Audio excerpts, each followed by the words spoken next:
In the name of the Father, of the Son, and the Holy Spirit. Amen. Our Father, who art in heaven, hallowed be thy name. Thy kingdom come, thy will be done, on earth as it is in heaven. Give us this day our daily bread, and forgive us our sins, as we forgive those who sin against us.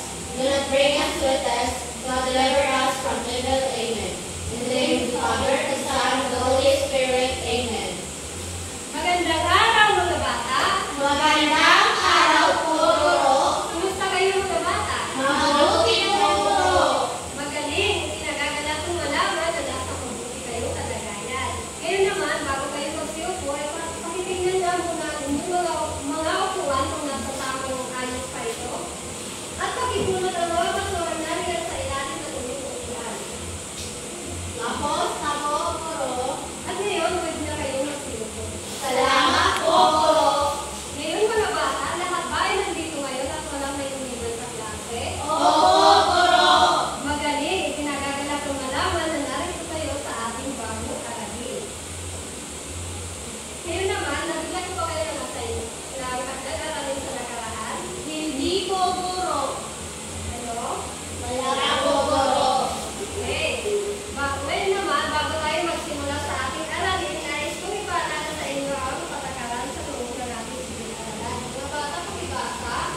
Sa pagkaso sa klase, ang mga mag-aaral ay inaasahang magpapakita ng respeto sa guro at kapwa mag-aaral. Makinig at sumunod sa mga instruksyon. Magpakita ng magandang asal at disiplina.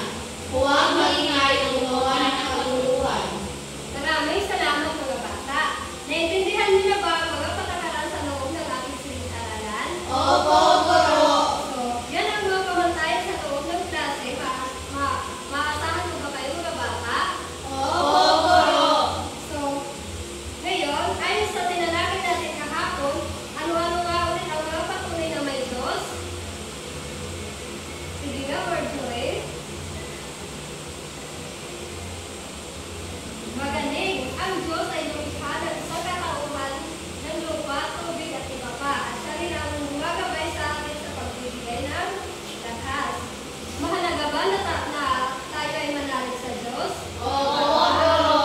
Magaling! Sa paano paraan mo may papakita ang inyong pananalig sa Diyos? Queenie? Magsimba po, Guro. Magaling, Queenie! Bigyan natin si Queenie ng 5 palakpak. Ngayon naman, bago tayo dumako sa ating bagong aralin, ay magkakaroon muna tayo ng may inanda akong video na ipapakita sa inyo. So, obserbahan ninyo kung ano ang ginagawa o kung ano ang pinapaliwanag sa video ipapakita ko sa inyo. Dahil mamaya, mayroon akong katanungan sa inyo. Sa pamagat ng video ito ay ang ang batang si Andoy.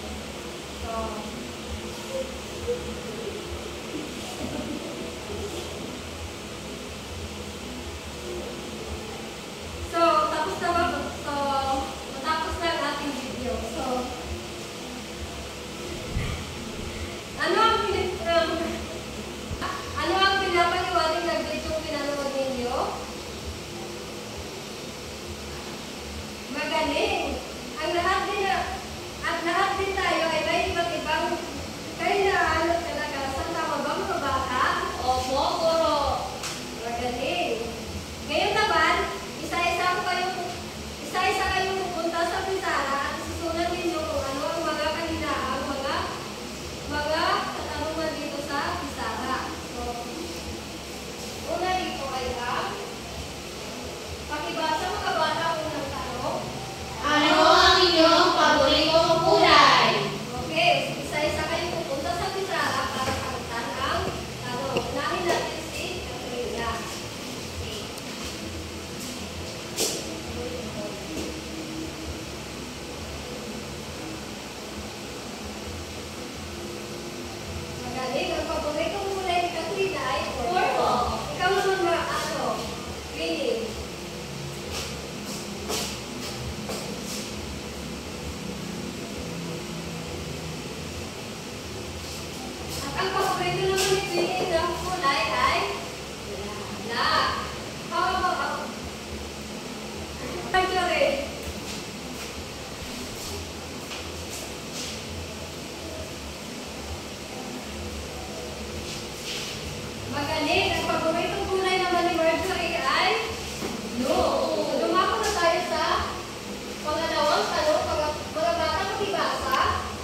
Sitting puro.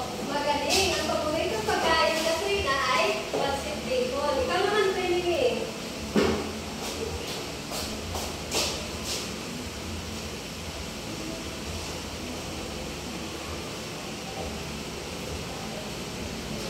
Magaling. Ang paborito ay lechon. Ikaw naman, Marjorie.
Gawin ang mga, ano bro, ang mga kakayahan mo para ikaw ay maging masaya. Yan po po. Magaling, Katrina, sa pamamagitan ng ating mga talento at abilidad, nagagawa natin ang ating kayang gawin. Naintindihan ba mga bata? Opo, guro. So, lagi niyong tatandaan na ang pagpapamalas ng ating mga kakayahan ay nagpapakita ng ating mga natatanging galing at nagbibigay sa atin ng kumpiyansa sa sarili. So, ito rin ang nagpapahinto sa atin na makamit ang ating mga pangarap at maging mas maligaya at masigla ang ating buhay. Naintindihan ba mga bata? Opo, guro. Hindi ba napakasarap sa pakiramdam na makita ang ating mga pinaghirapan na nagagawa natin at nalaman na mayroon tayong nagagawa na positibo at kapag-ipakinabang? Ngayon naman ay papakita akong larawan sa inyo at tutukuyin nyo kung ano ang ginagawa ng mga bata na nasa larawan. Naintindihan ba mga bata? Opo, guro. So, sa unang larawan, ano kaya ang ginagawa ng mga bata? Umaawit, guro. Okay, Queenie, ano ang ginagawa ng mga bata? Umaawit at sumasayaw, guro. Magaling, sila ay sumasayaw at umaawit. Sa pangalawang larawan naman, ano kaya ang ginagawa ng batang lalaki? Kumakanta po, guro. Yes, Marjorie? Kumakanta din po, guro. Magaling, ang batang lalaki ay kumakanta. Sa pangatlong larawan naman, ano kaya ang ginagawa ng batang babae? Okay, Katrina? Nagtitinta. Okay, magaling. Ang batang babae ay nagtitinta. So, ano ba ulit ang ating linalakay ngayong araw na ito? Okay, Marjorie? Magkilala sa sarili po, guro. Magaling. Mga bata, kilala niyo na ba ang inyong mga sarili? Opo, guro. Magaling. Ano-ano ang iba't ibang pamamaraan o kakayahan ang pwede nating ipakita o gawin upang mas makilala natin ng lumusan ang ating mga sarili. Okay, Katrina? Ano-ano ang iba't ibang pamamaraan o kakayahan ang pwede natin ipakita o gawin upang mas makilala pa natin ng lumusan ang ating mga sarili?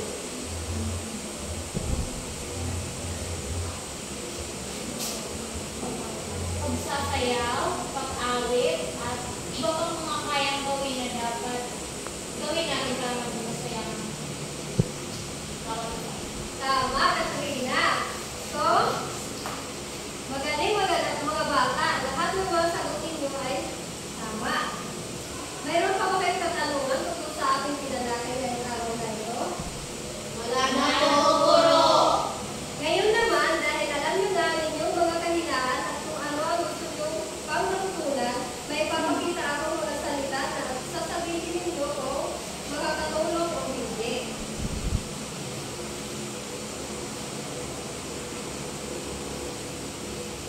Una, pagsasanay, makakatulong ba ito o hindi? Makakatulong, guro.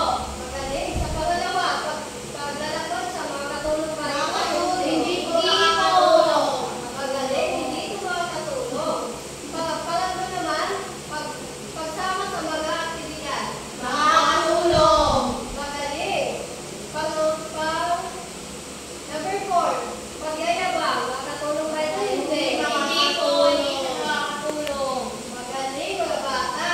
Ang pag-iba naman, nakikipag-kapwa kaibigan. Makakatulong. Magaling, mga bata.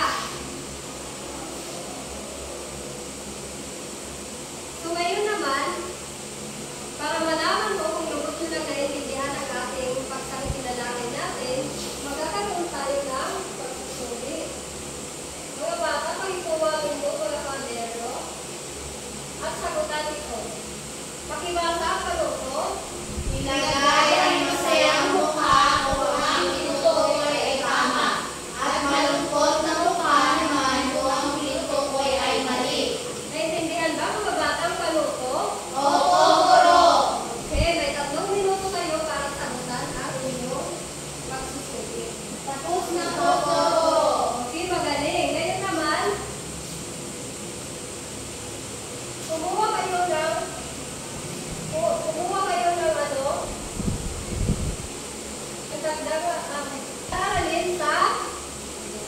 Kwaderno, pakibata ang paluto.